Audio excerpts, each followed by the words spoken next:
When some people are going to school, some other people are going to mess around.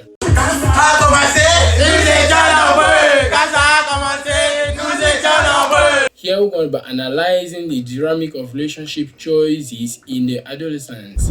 Je viens de voir les vidéos de la partouze de la petite fille qui est au collège adventiste à 16 ans. Elle soude derrière le fer avec 5 boys en même temps. Here we're going to be talking about the issues where the girl was being sent back home alone.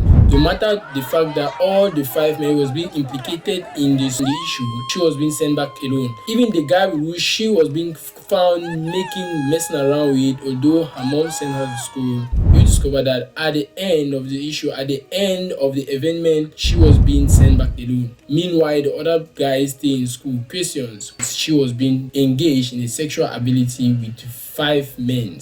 Un des points qui nous amène encore à réaliser cette vidéo, c'est tout simplement une jeune fille de 16 ans qui a réussi à fatiguer 5 hommes, qui a réussi à amener 5 hommes au bout de l'épuisement et être fière d'elle. Mais le comble de cela, c'est que les vidéos de ses parties intimes et de son corps se retrouvent une fois de plus sur les réseaux sociaux. On aurait cru qu'après l'affaire Balthazar, après l'affaire des 400 femmes, ce serait de répit, ce serait un repos. Mais non, on est une fois de plus enrangé dans cela. Les affaires qui concernent les partouzes, qui concernent toutes ces activités qui sont néfastes pour une jeunesse, qui sont néfastes pour l'image d'une personne, n'est pas une première au Cameroun et dans d'autres pays d'Afrique. Rappelez-vous, au Nigeria, il y avait la tontine sexuelle où des jeunes cotisaient ensemble de l'argent, ils louaient une chambre d'hôtel et à la fin on donnait l'argent aux 2 partenaires et la semaine qui suivait, on recommençait et ainsi de suite. And further researches, we come to discover that in Côte d'Ivoire, they was making a type of what we call jangi, where men, they do contribute money at the end of the week. They take female girls from the school, young girls from the school, they pay a hotel room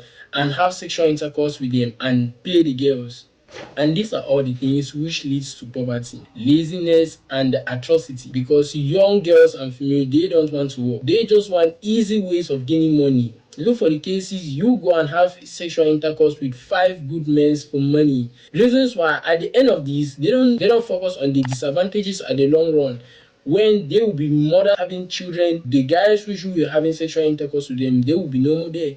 They will be living a perfect life somewhere. Meanwhile, you're suffering behind with your children, regretting of your past life, having sexual intercourse with 20 grown men. Coming to conclusion about all this, you've seen the way she has been messed up. Her image has been messed up. Imagine a man coming fully getting married, wanting to get married to the lady, guessing that she was the one roaming on social media, having sexual intercourse, being engaged in a sexual ability with 5 men. Which man would want to take the risk to get married to that type of man? Or imagine her trying to work in an enterprise or a company and they come to realize that she was the object people were using to have sex with. You see, like, she was being sent back home alone. Meanwhile, the other 5 men which they were engaged in the sexual abilities were remained back in school. Look at the way she was being messed around with her mom.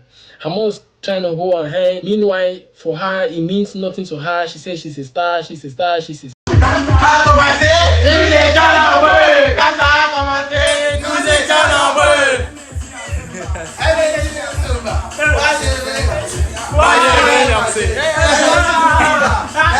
Pensez-vous réellement que si vous devez épouser une femme et que vous vous rendez compte que celle que vous voulez épouser, il y a 5 hommes, il y a 6 hommes qui l'ont utilisée, est-ce que vous allez encore vouloir l'épouser? Vous voulez une personne qui va travailler dans votre entreprise et vous vous rendez compte qu'elle a fait l'objet d'un tel débat sur les réseaux sociaux. Quelle est l'image? Et voyez encore une fois de plus l'adage symbolique qui prouve que le désordre est collectif mais l'échec est individuel. Parce que cette jeune fille a été renvoyée tout seule de l'établissement, mais qu'en est-il de ces jeunes hommes? C'est pour ça que j'ai apprécié une vidéo d'Alex Hitchen où il parle à 3 féministes selon laquelle il dit: lorsque un homme entre à une femme, c'est lui qui a dominé la relation. On ne voit pas la négativité chez ces hommes, on voit plutôt la négativité chez la fille parce que c'est elle qui a reçu. La seule chose qui compte, c'est la femme, elle a fait quoi? On va fouiller son passé. On va essayer de savoir, je le sais, alors je ne peux pas dire pourquoi devant les caméras, mais il y a une grande famille, une connaissance à moi, donc l'homme va se marier avec une fille et cette fille-là la connaît. On n'a jamais enquêté sur l'homme. La seule chose qui compte, c'est la femme, son passé, tout. On veut tout savoir sur elle. L'homme, tout le monde s'en fiche. Qu'il ait fait n'importe quoi en Espagne, qu'il ait couché avec 10 escortes, ce n'est pas le sujet. Voilà, c'est pour ça que le body count d'un homme, il n'y a pas de problème. Lui, là, il aurait 400 comme moi, ce serait... Mais pourquoi est-ce qu'il n'y a pas de problème? à ton avis? Puis moi, voilà. Pourquoi est-ce que si moi, aujourd'hui, par exemple, je te dis que j'ai un body count à 400, pourquoi est-ce qu'on n'aura pas la même perception, à ton avis? Bah parce qu'on a grandi dans les cultures et tout ça, que l'homme pouvait... Ah bon? Bah oui. Ok. Tu parlais du côté dégradant tout à l'heure. On parlait de ton métier plus précisément, mais qu'est-ce qu'il y a de dégradant au final à avoir couché avec 400 hommes? Qu'est-ce qu'il y a de dégradant? Ces 400 hommes qui ont fait quoi? Qui t'ont pénétré. À part si tu pénètres. Dans ce cas-là, je ne suis pas au courant, mais tu as l'air d'être une femme, du moins, de prime abord. Donc, C'est pareil. on te pénètre, n'est-ce pas? Moi, je pénètre. Mm. Déjà, dans la perception de chacun, c'est drastiquement différent. C'est toi, je te soumets, et c'est tout. Donc moi, je soumets, toi, tu te fais soumettre. C'est pour ça que c'est plus dégradant. C'est parce qu'une femme qui va coucher avec 400 hommes, c'est 400 hommes qui l'ont soumis.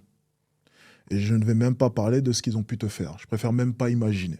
Mais c'est ça que ça veut dire. Donc, mes jeunes sœurs, mesdames, soyez sages. Lorsque l'on vous dit que votre corps doit être intakt, lorsqu'on dit que vous devez vous préserver, ce n'est pas pour les gens. Parce qu'après, au moment de se marier, ça va sortir des phrases du genre le passé, c'est le passé. Or, le passé d'une personne définit qui elle est réellement. Vous ne pouvez pas épouser une personne sans avoir un minimum d'idée de qui elle a été. Parce que ce qu'elle a été définit ce qu'elle sera. Quand ça a commencé, nous étions nombreux. Elle-même, elle a répété. Quand ça a commencé, nous étions nombreux. Actuellement, elle est seule. Depuis la huée des injures, depuis le mépris, depuis l'injustice, depuis le renvoi, elle est seule. Et regardez sa maman. Sa maman porte l'habit de l'enseignant, qui est le symbole de l'éducation, le temple du savoir d'un pays. Quelle image elle donne, quelle image de l'éducation elle renvoie pour ce que sa mère a fait pour elle. Aujourd'hui, elle fait le buzz sur les réseaux sociaux pour avoir réussi à batouser 5 hommes, pour avoir réussi à fatiguer 5 hommes, à avoir dansé sur eux. Sachez que les décisions que vous prenez aujourd'hui, les actes que vous posez aujourd'hui auront toujours un impact dans votre vie tôt ou tard. Tu as décidé de travailler dans ta vie, d'être battant, de passer des nuits blanches, de ne pas dormir. Demain, lorsque tu roules ta voiture, on dit que tu es un sorcier. Tu as décidé de patouser avec 5 hommes. Tu as décidé d'être la star sur les réseaux sociaux, d'être applaudi. Au moment où il y a le chlamydia, au moment où il y a la syphilis, au moment où il y a le sida, personne ne donne l'argent pour les antirétroviraux. Au moment où tu cherches le mari ou que tu es stérile, tu n'arrives pas à voter, tu viens appeler sur les réseaux sociaux qu'on cotise de l'argent pour t'aider à trouver le mari. La tontine ne va même pas atteindre 500 000. C'est encore ta même famille qui va devoir se battre pour toi. Vous êtes maître de votre vie. Vous êtes maître des décisions que vous prenez pour pouvoir changer le cours de votre destin. Si tu as apprécié cette vidéo, n'oublie pas de t'abonner, de mettre like, de activer la cloche de notification pour recevoir les prochaines vidéos.